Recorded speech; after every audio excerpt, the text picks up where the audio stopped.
अगर आप भी चाहते हैं अनन्या फिल्म्स का नए गाने ऑडियो वीडियो सबसे पहले सुने तो लाल बटन दबाकर हमारे चैनल को सब्सक्राइब करें और घंटी को दबाना न भूलें।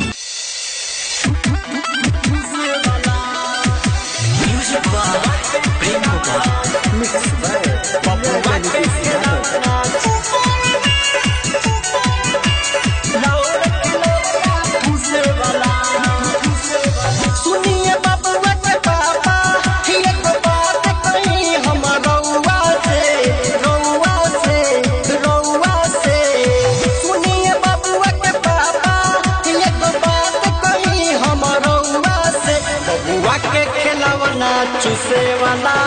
राउर खिलावना चूसे वाला बबुआ के खिलावना चूसे वाला राउर खिलावना चूसे वाला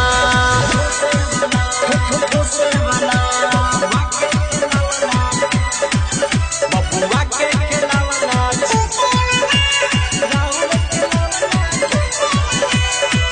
चूसनी तो सूट खाली बउआ के करे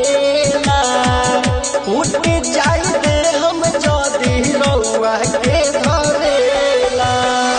चूसनी तो सूट खाली बउआ के करेला उठ जाई दे हम जदी रउआ के धरेला छोड़ दिया दतिया सैया रूसे वाला ना बबुआ के खिलावना चूसे वाला हो दाऊर खिलावना चूसे वाला बबुआ के खिलावना चूसे वाला हो दाऊर खिलावना चूसे वाला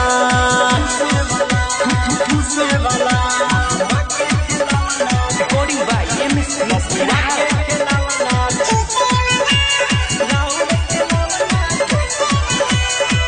जोहनी कहत तोर सैया पूजी परसानी के चूस गइल चूसनी हमरा जवानी के जोहनी कहत तोर सैया पूजी परसानी के चूस गइल चूसनी हमरा जवानी के धली अदतिया बात बुझे खिलावना चूसे वाला हो राउर खिलावना चूसे वाला बबुआ के खिलावना चूसे वाला हो राउर खिलावना चूसे वाला चूसे वाला बबुआ के खिलावना